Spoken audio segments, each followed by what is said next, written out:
हाँ तो प्यारे गुलदस्तों, क्या हाल चाल। आज की कक्षा में क्या पढ़ने वाले हैं ये तो आप थंबनेल देख के जान ही चुके होंगे। फिर भी मैं आपको बता देता हूँ कि आज की कक्षा में हम क्या पढ़ने वाले हैं। आज की कक्षा में हम पढ़ने वाले हैं कक्षा 6 की जो भूगोल की पुस्तक है उसका प्रथम अध्याय सौर मंडल में पृथ्वी। ठीक है, earth in the solar system. English आती है मेरे को भी, है ना, थोड़ी थोड़ी आती है पर इतनी नहीं आती है। ठीक है, एक सेंटेंस और सुनाता हूँ आपको इंग्लिश के अंदर, जो कि मैंने चैट जीपीटी से रटा था। Hello dear students, welcome to the most amazing class. ठीक है, क्या है मोस्ट अमेजिंग क्लास है। ठीक है, तो वो तो मजाक चौक सपाट। हाँ, अपन बात करते हैं मुद्दे की। ठीक है, मुद्दे की बात ये है कि आज की कक्षा में हम क्या पढ़ेंगे वो मैंने अभी अभी जस्ट बताया है। ठीक है, तो कक्षा को हम दो भागों में पढ़ेंगे।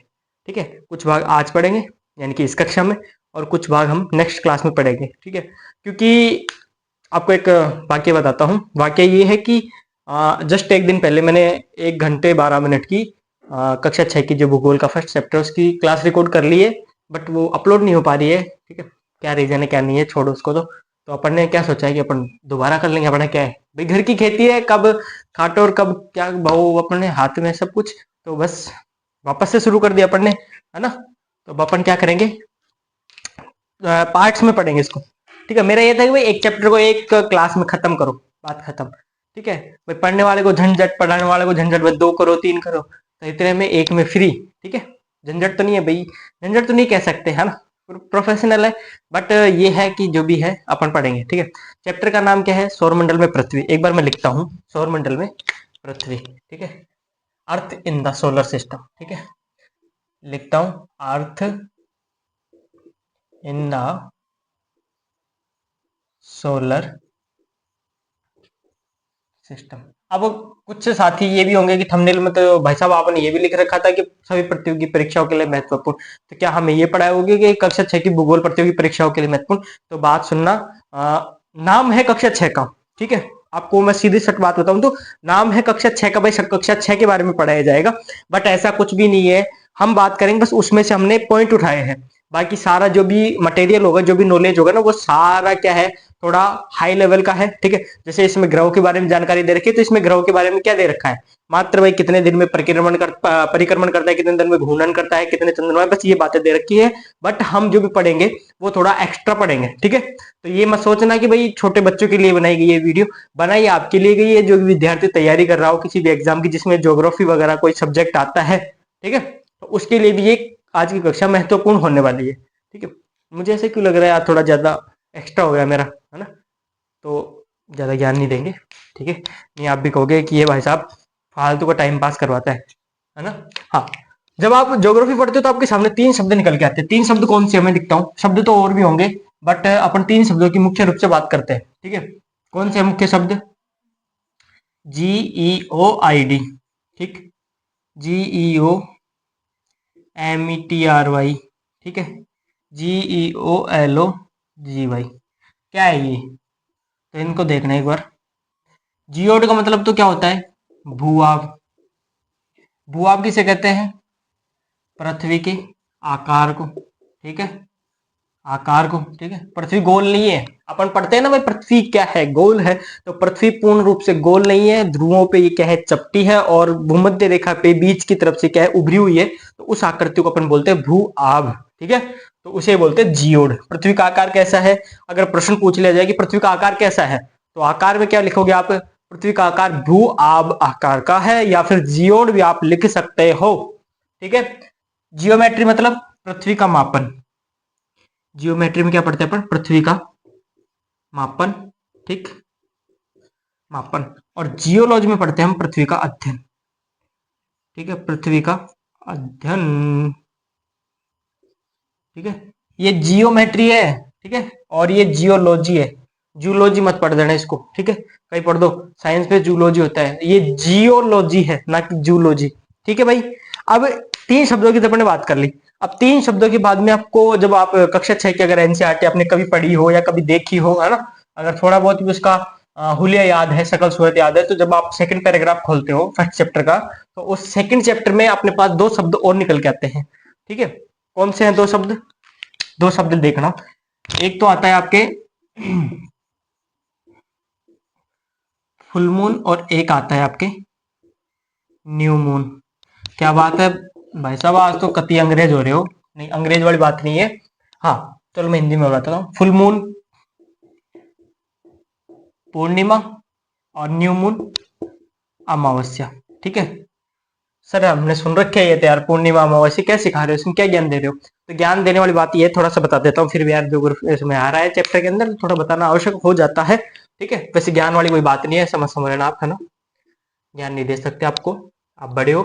हाँ, पूर्णिमा फुल मून। पूर्णिमा किसे कहते हैं, मैं लिखूं यहाँ पे, पूर्ण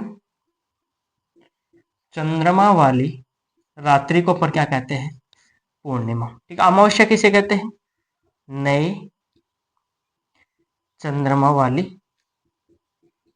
रात्रि को अपन क्या कहते हैं, अमावस्या। ठीक है, ये कब आता है, इसके साथ दो चीजें और सिखाता हूं आपको आज, किसी को कंफ्यूजन है ना, उसमें आज दूर कर देंगे। ठीक है, बाहरी भी तो याद रहना चाहिए।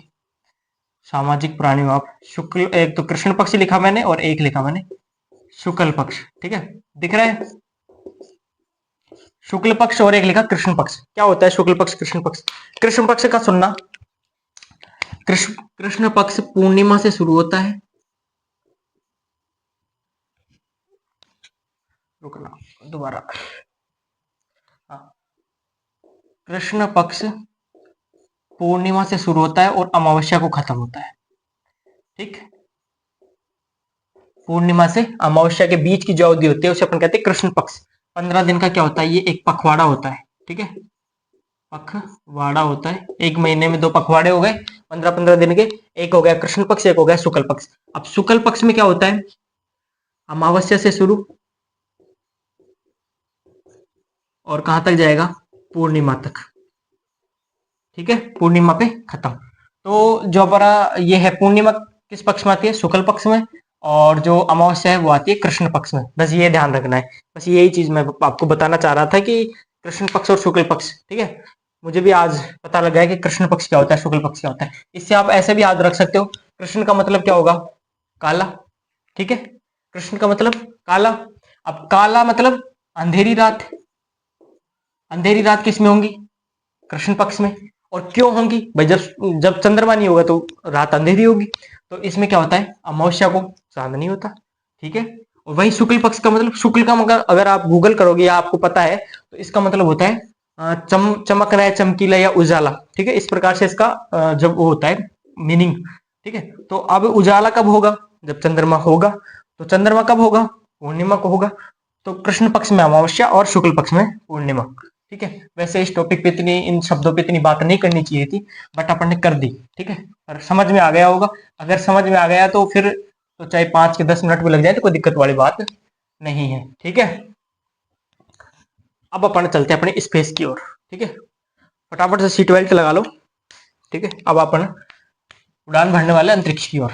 ठीक है, अब एक शब्द, एक कुछ कुछ अपन इसमें शब्दावलियों के बारे में ज्यादा बात करेंगे। भाई अंतरिक्ष के बारे में अपन पढ़ रहे हैं तो उसकी शब्दावलियां क्या होती है भाई, जैसे बोना ग्रह किसे कहते हैं, उल्का पिंड कैसे किसे कहते हैं, उल्का किसे कहते हैं, क्षुद्र ग्रह किसे कहते हैं, ग्रह किसे कहते हैं, खगोलीय पिंड किसे कहते हैं। ठीक है, और तो क्या होगा, तारामंडल नक्षत्र मंडल किसे कहते हैं। ये जो भी शब्दावलियां हैं, जब आप चैप्टर पढ़ते हो तब आपके सामने बार बार घूमती घूमती आती रहती है। अंतरिक्ष के बारे में जब पढ़ते हो तो आपको याद होना चाहिए कि तारामंडल क्या होता है, नक्षत्र मंडल क्या होता है, खगोलीय पिंड क्या होता है, ग्रह किसे कहते हैं, नक्षत्र किसे कहते हैं। ठीक है, बोना ग्रह किसे कहते हैं, आदि बातों के बारे में आपको जानकारी होनी चाहिए। ठीक है, ताकि आपसे अगर कोई पूछ ले तो सीधा चौड़ा करके छाती ठोक के बोल सको, हाँ मुझे आता है। ठीक है, तो लिखो खगोलीय पिंड, खगोलीय पिंड कैलेस्ट्रल बॉडी बोलते हैं इसे इंग्लिश में। ठीक है, खगोलीय पिंड क्या होता है, सूर्य चंद्रमा और वे सभी वस्तुएं जो रात्रि में आसमान में चमकती है। क्या कहा मैंने, सूर्य चंद्रमा और वे सभी वस्तुएं जो रात्रि में आकाश में चमकती है उसे क्या कहते हैं, अपन खगोलीय पिंड कहते हैं। जैसे अपनी पूरी मानव जाति है। ठीक है, जैसे अपनी पूरी मानव जाति है, उसमें बात की बात है कि राम कौन सा है, श्याम कौन सा है, घनश्याम कौन सा है, सीता कौन सी, गीता कौन सी, ये बाद की बातें हैं। उससे पहले सारे क्या है, मानव है, मनुष्य है। वैसे ही आकाश में जितने भी पिंड होते हैं ना, अब वो चाहे ग्रह हो, उपग्रह हो, ठीक है, या क्षुद्र ग्रह हो, बोना ग्रह हो, जो भी हो, तारे हो, वो बाद में है। तारा कौन सा है, ग्रह कौन सा है, उपग्रह कौन सा है, क्षुद्र ग्रह कौन सा है, वो तो बाद की बात है। सबसे पहले वे सारे क्या है, खगोलीय पिंड है। ठीक है, एक बात तो ये यहां बिठा लेना कि खगोलीय पिंड क्या कहलाएंगे, जितने भी आकाश में दिखती है अपने को वस्तुएं, ठीक है, जो कि रात्रि में चमकती हैं। अब जैसे तारे खुद के प्रकाश से चमकते हैं और ग्रह किसी अन्य के प्रकाश से चमकते हैं, वो बाद की बात है, वो अपन आगे पढ़ेंगे। ठीक है, सबसे पहले वो सारे क्या है, खगोलीय पिंड है। अब चाहे आपसे ग्रह पूछ ले, वो भी क्या है, खगोलीय पिंड है। उपग्रह पूछ ले, खगोलीय पिंड है। क्षुद्र ग्रह पूछ ले, खगोलीय पिंड है। बोना ग्रह पूछ ले, खगोलीय पिंड है। ठीक है, ये सारे क्या है, ये खगोलीय पिंड है। ठीक है, अब बाद में देखेंगे अपन कि ग्रह कौन सा है, उपग्रह कौन सा है। ठीक है, एक मिनट रुकना। हाँ, तो आगे देखते हैं अपन। अभी अपन बात कर ली खगोलीय पिंड की, क्या है इसकी परिभाषा। सूर्य, चंद्रमा और वे सभी वस्तुएं जो रात्रि में आकाश के अंदर क्या होती है, चमकती है, उसे कहते हैं अपन खगोलीय पिंड। ठीक है, आगे अपन बात करते हैं तारा। ठीक है, स्टार्स। ठीक, स्टार किसे कहते हैं। अब इसकी परिभाषा क्या होती है, वह खगोलीय पिंड। ठीक है, किसी की परिभाषा में आप लगा सकते हो। वैसे किसी कंपटीशन में ऐसे परिभाषा नहीं पूछते, पर आपको ध्यान होना चाहिए भाई, तैयारी कर रहे हो तो कुछ बेसिक तो पता होना चाहिए।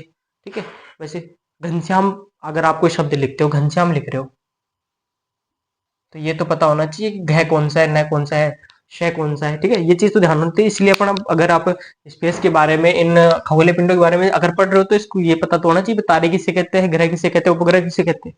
ठीक है, तो तारा क्या है, वह खगोलीय। ठीक है, वह खगोलीय गैस ही है। तारों का निर्माण किससे होता है, गैस से, हाइड्रोजन, हीलियम से। ठीक है, वह खगोलीय गैसीय आकाश पिंड। ठीक है, वह खगोलीय गैसीय पिंड जिसके पास अपनी क्या हो, ऊष्मा और प्रकाश हो, उसे अपन क्या कहेंगे, तारा कहेंगे। ठीक है, वह खगोलीय गैसीय पिंड जिसके पास अपनी ऊष्मा और प्रकाश हो, उसे अपन क्या कहते हैं, तारा कहते हैं। एग्जाम्पल आपको दे दूं, जीता जागता बने, सूर्य का। ठीक, सूर्य भी क्या है, एक तारा ही है। ठीक है, उसके बाद अपन बात करते हैं नक्षत्र मंडल की, कॉन्स्टलेशन की, नक्षत्र मंडल की, या फिर अपन इसे तारा मंडल भी कह सकते हैं। ठीक है, अब नक्षत्र मंडल किसे कहते हैं, सुनना। आसमान में दिखने वाले तारों का समूह है, तारों का समूह है। रात्रि में जब आप जैसे गर्मियों की दिनों में आप जैसे छत पे सोते हो, तब आप देखते हो ना, वो एक तारों का एक समूह वो है, एक वो रहा, दूसरा वो रहा। सप्तऋषि मंडल तो देखा ही होगा आपने। ठीक है, वो भी क्या, एक तारों का समूह है ये।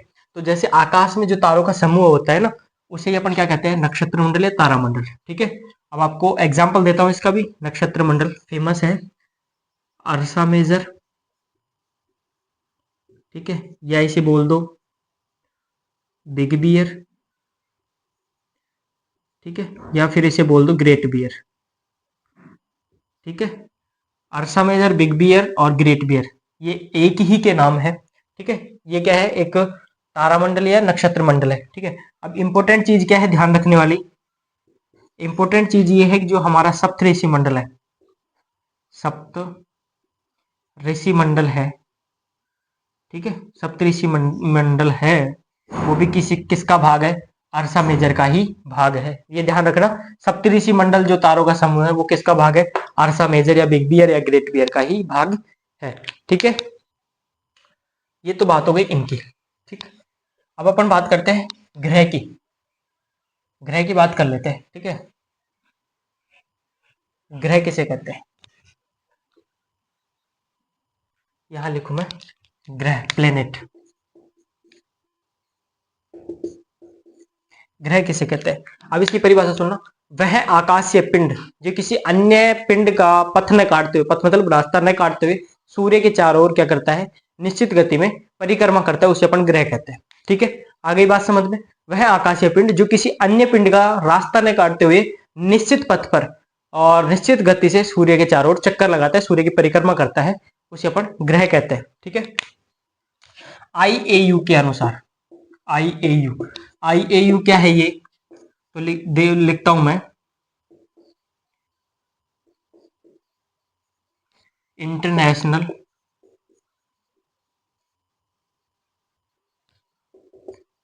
नोमिकल। ठीक है, इंटरनेशनल एस्ट्रोनॉमिकल,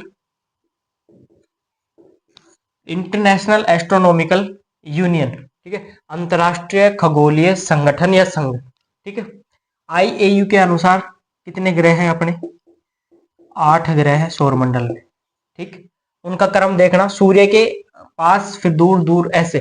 ठीक है, सूर्य से लेकर उसका क्रम है, सूर्य से पहले जैसे सूर्य के पास का, फिर दूर का, फिर दूर का, दूर का, ऐसे क्रम देखना उनका। ठीक है, क्रम है बुध, शुक्र, पृथ्वी, मंगल, बृहस्पति, ठीक, शनि, यूरेनस, ठीक, और नेपच्यून। ये इनका क्रम है, बुध, शुक्र, पृथ्वी, मंगल, बृहस्पति, शनि, अरुण, वरुण। ठीक है, मरकरी, विनस, अर्थ, मार्स और जुपिटर, सैटर्न, ठीक है, और यूरेनस और नेपच्यून। ठीक, ये इनके ग्रहों का क्रम है, बुध, शुक्र, पृथ्वी। मैं शायद बोलना, बुध, शुक्र, पृथ्वी, मंगल, बृहस्पति, शनि, अरुण, वरुण, बुध, शुक्र, पृथ्वी, मंगल, बृहस्पति, शनि, अरुण और वरुण। ठीक है, अब इनका आकार के आधार पर भी अपन क्रम देख लेते हैं। ठीक है, किसके आधार पे? आकार के आधार पर, बहुत बार पूछा जा चुका है। ठीक है, आकार के आधार पर अब अपन देखेंगे क्रम बड़े से छोटे क्रम में, बड़े से छोटे क्रम में। ठीक है, सबसे बड़ा कौन सा? तो लिखता हूं मैं बृहस्पति।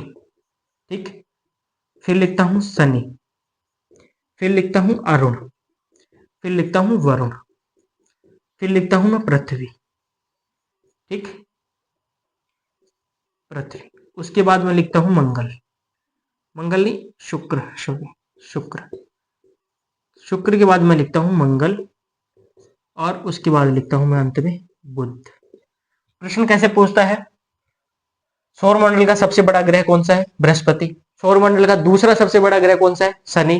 पृथ्वी सौरमंडल का कौन सा, आकार के अनुसार कौन सा ग्रह है? तो आकार के अनुसार पृथ्वी कौन सा है? पांचवा बड़ा ग्रह है। गिनो, बृहस्पति 1, शनि 2, अरुण 3, वरुण 4, पृथ्वी 5। पांचवें नंबर पर सबसे बड़ा ग्रह कौन सा है? हमारा पृथ्वी। ठीक है, इतनी बात क्लियर हुई? जी हाँ, हो गई। अब ग्रह को इंग्लिश में क्या कहते हैं अपन? PLANET, प्लेनेट बोलते हैं ना। अब प्लेनेट शब्द कहां से आया? तो सुनना, प्लेनेट शब्द की उत्पत्ति होती है ग्रीक भाषा के, ग्रीक भाषा के प्लेनेटाई शब्द से। कहां से? प्लेनेट शब्द की उत्पत्ति होती है ग्रीक भाषा के प्लेनेटाई शब्द से, जिसका अर्थ होता है, जिसका मीनिंग होता है परिभ्रमक। क्या होता है? परिभ्रमक या चारों ओर चक्कर लगाने वाला, चक्कर लगाने वाला। क्या कहते हैं उसे अपन? प्लेनेट। ठीक है, कहां से आया? ग्रीक भाषा के प्लेनेटाई शब्द से आया है प्लेनेट शब्द। ठीक है, ये बात हो गई इतनी। आगे बात करते हैं अपन उपग्रह के बारे में। किसके बारे में? उपग्रह, सैटेलाइट के बारे में बात करते हैं। उपग्रह कहते किसे हैं? पहला प्रश्न। ठीक है, तो जैसे ग्रह सूर्य के चारों ओर चक्कर लगाते हैं। ठीक है, अपन ग्रह की परिभाषा में ये भी कह सकते हैं कि वह आकाशीय या खगोलीय पिंड जो किसी तारे के चारों ओर चक्कर लगाता हो, अपने गुरुत्वाकर्षण के कारण इनका आकार क्या होता है? गोल होता है। ठीक है, ये भी कह सकते हैं क्योंकि तारे के चक्कर लगाते हैं, सूर्य क्या है? एक तारा ही है। ठीक है, हाँ, अपन अब बात करते हैं सैटेलाइट, उपग्रह की।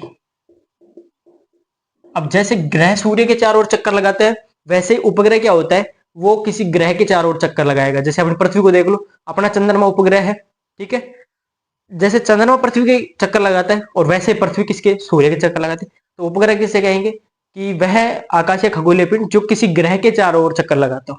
ठीक है, इनका भी आकार क्या होता है? गुरुत्वाकर्षण के कारण गोल ही होता है। ठीक, ये हो गई सिंपल सी बात। आगे अपन बात करते हैं सबसे छोटा उपग्रह कौन सा है? सौरमंडल का सबसे छोटा उपग्रह, छोटा उपग्रह, तो वो लिखता हूं मैं डेमोस, जो कि मंगल का उपग्रह है। ठीक, अब सबसे छोटा है तो सबसे बड़ा कौन सा है? सबसे बड़ा भी है, लिखो गैनीमेड। क्या? गैनीमेड उपग्रह। ये उपग्रह का नाम है, जैसे अपने उपग्रह का नाम क्या है? चंद्रमा है ना, पृथ्वी के उपग्रह का नाम, वैसे ही डेमोस उपग्रह का नाम है जो कि मंगल का उपग्रह है। ठीक है, और जैसे गैनीमेड है, ये है बृहस्पति का उपग्रह, बृहस्पति का उपग्रह है। ठीक, अब अपने वाले की उपग्रह की बात करते हैं, किसकी? चंद्रमा की बात करते हैं अपन। ठीक है, चंद्रमा के बारे में बात कर लेते हैं क्योंकि ये अपने वाला उपग्रह है। ठीक, पहली चीज तो इसकी क्या है? पृथ्वी का एकमात्र प्राकृतिक उपग्रह। एकमात्र क्या है, प्राकृतिक उपग्रह। ठीक। दूसरी चीज, पृथ्वी के व्यास का कितना है, ये 1/4 है। पृथ्वी के व्यास का 1/4 है। और अगर अगर इसके व्यास की बात करें अपन, तो इसका व्यास है 3474 किलोमीटर, इसका खुद का व्यास है। ठीक। ये क्या है, सौर मंडल का दूसरा सबसे चमकीला उपग्रह। सौर मंडल का दूसरा नहीं, सौर मंडल का सबसे चमकीला उपग्रह, सबसे चमकीला उपग्रह। ठीक। सौरमंडल में सबसे ज्यादा चमकीला जो उपग्रह है वो है चंद्रमा। और सौरमंडल का सबसे चमकीला ग्रह अगर आपसे पूछे तो वो होगा शुक्र। और सौरमंडल का दूसरा सबसे चमकीला ग्रह पूछे तो वो आएगा आपके बृहस्पति। ठीक है, ये चीजें ध्यान रखना। अगर अपन इसके गुरुत्वाकर्षण की बात करें तो गुरुत्वाकर्षण, पृथ्वी के गुरुत्वाकर्षण का कितना है, 1/6 है।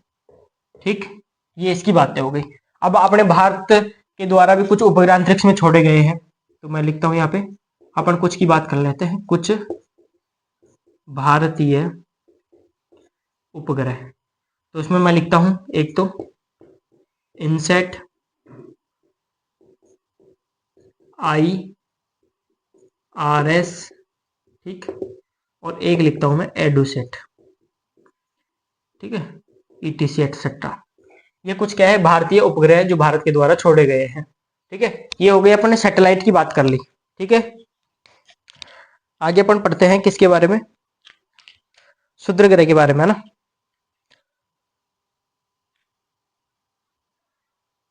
क्षुद्र ग्रह के बारे में अपन बात करते हैं। ठीक,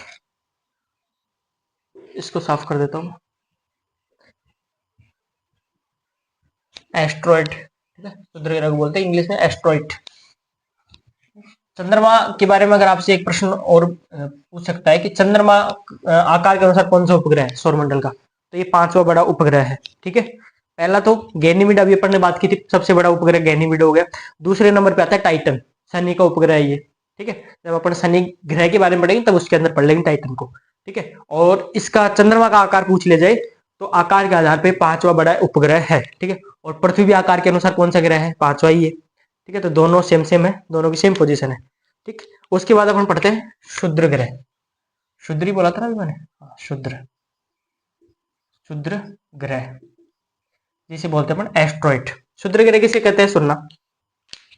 ये क्या होते हैं, जब सौरमंडल का निर्माण हुआ था तो उसके अंदर शेष कुछ चट्टानों के भाग होते हैं जो अंतरिक्ष में शेष बच गए थे, उसे अपन क्षुद्र ग्रह कहते हैं। जैसे आपको मैं बताऊं, जैसे ये हमारा सूर्य है। ठीक, ये सूर्य है।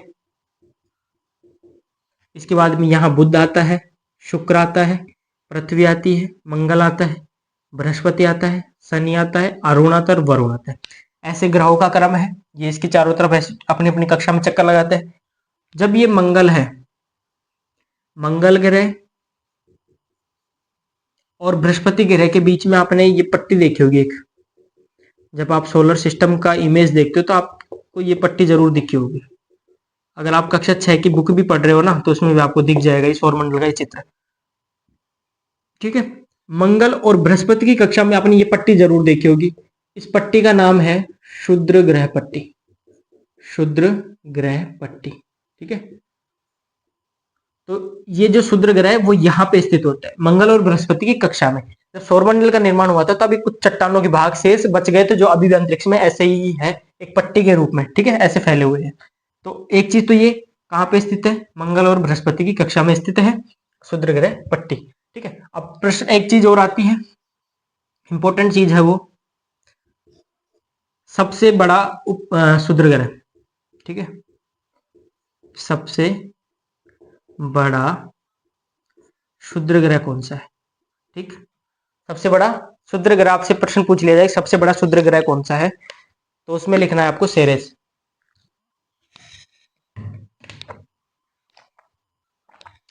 सबसे बड़ा क्षुद्र ग्रह पूछ लिया जाए आपसे तो क्या लिखना है, सेरेस। ठीक है, अब सेरेस के बारे में एक चीज और बताता हूं, सेरेस को बोना ग्रह का दर्जा भी दिया गया है, बोना ग्रह का दर्जा भी दिया गया है, ये भी आपको ध्यान रखना है।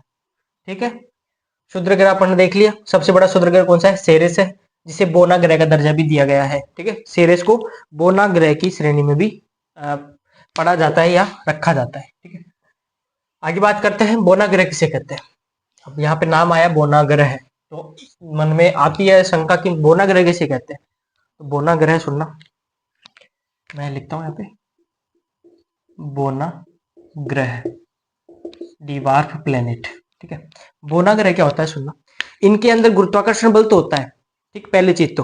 अब ये गुरुत्वाकर्षण बल के कारण गोला आकार भी ले लेते हैं, पर इनका गुरुत्वाकर्षण बल इतना तीक्ष्ण, इतना ज्यादा नहीं होता कि ये अपनी कक्षा में जो छोटे मोटे मलबे हैं उनको साफ कर सके। जैसे अपनी पृथ्वी है, वो गुरुत्वाकर्षण बल के कारण क्या करते हैं, अपने आसपास की अपनी कक्षा में जो भी चीजें आती है उसको अपने अंदर ले लेती है।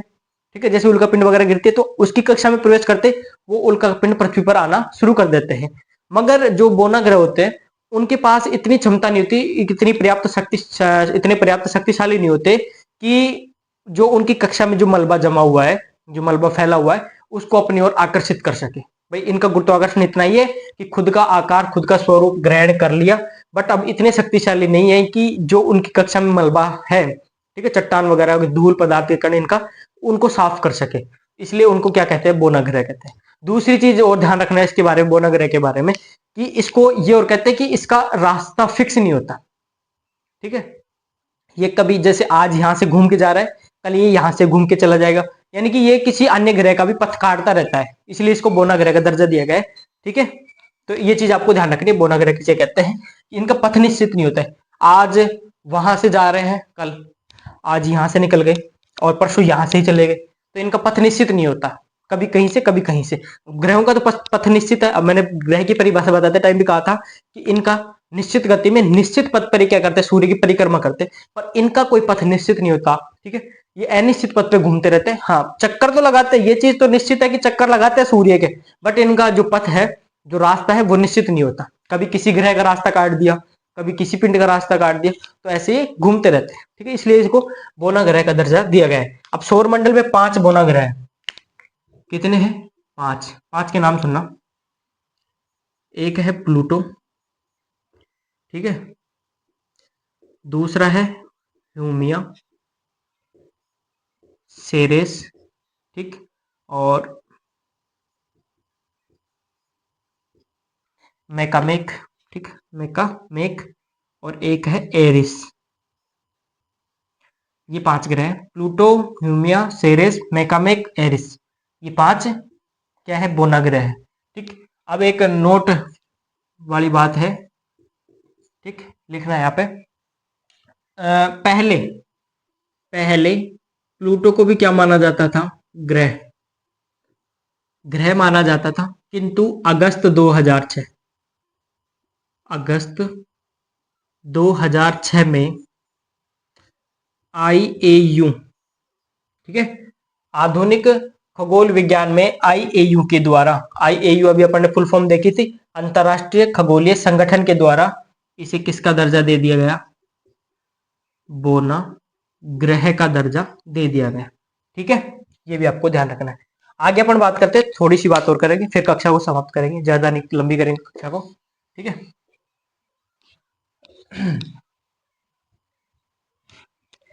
आगे है उल्का और उल्का पिंड। 2 शब्द लिखता हूं मैं, एक तो लिखा मैंने उल्का, ठीक, और फिर लिखा मैं उल्का पिंड।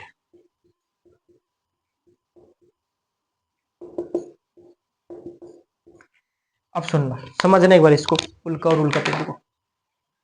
कोई आकाशीय पिंड है, अंतरिक्ष में घूम रहा है, घूमने दो उसको।